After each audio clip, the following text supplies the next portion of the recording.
Hi, I'm Julia Lupton, and I'm very happy to share this brief introduction to Coriolanus on behalf of the Irvine Barclay Theatre and UCI's New Swan Shakespeare Center, and in anticipation of National Theatre's streaming of their riveting performance of Coriolanus, featuring the mesmerizing Tom Hiddleston in the title role.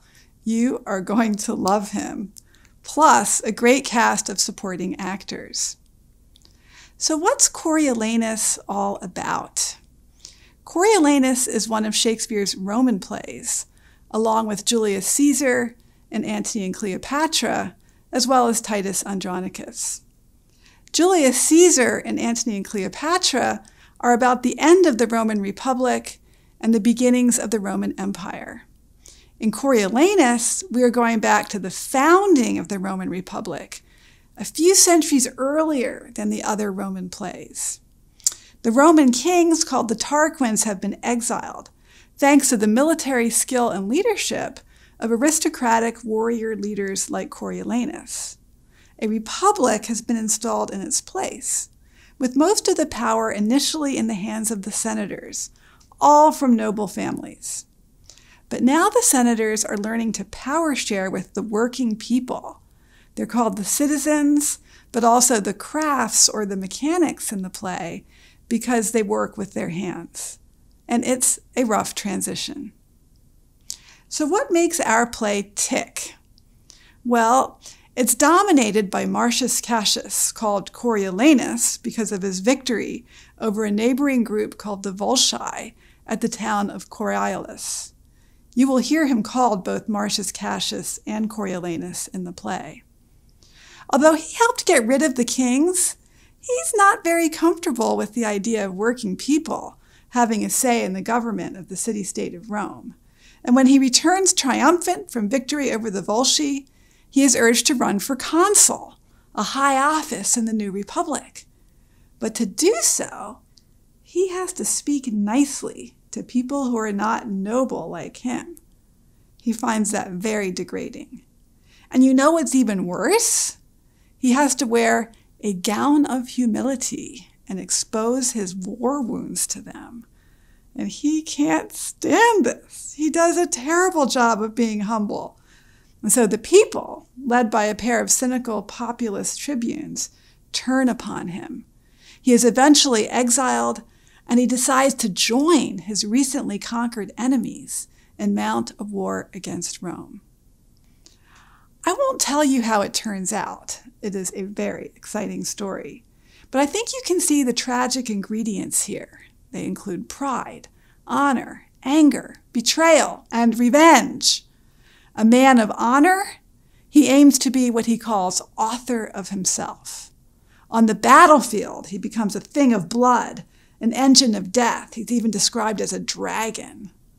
By the end, however, he is reduced to a boy of tears, and he is torn apart like a butterfly by wanton boys. This play is also about cultural elites who have trouble speaking to broad groups of people, about cynical populists who manipulate public opinion, and it's about leaders who refuse to take responsibility for the suffering of the people. Those are themes that remain very current today. And guess what? Shakespeare wrote this play while the theaters were closed because of the plague. And Coriolanus is teeming with references to contagion, plague, pestilence, sickness, and death. This play has been continually restaged to reflect different historical moments and crises. You may have seen Ralph Fiennes, for example, set during the Serbian-Bosnian conflict. Many directors have set the play in Nazi Germany, with Coriolanus understood as an ambitious war hero, aiming to become a tyrant and a dictator. Bertolt Brecht adapted and rewrote the play as a communist manifesto. And the Royal Shakespeare Company set the play during the French Revolution, with Coriolanus as a young cadet appalled by the excesses of democracy. So is Coriolanus a dangerous autocrat who needs to be checked by the forces of a fledgling democracy in an emergent class war? Or is he a misunderstood military hero with a strong sense of personal integrity who is cruelly abandoned by the people whom he has protected? You be the judge.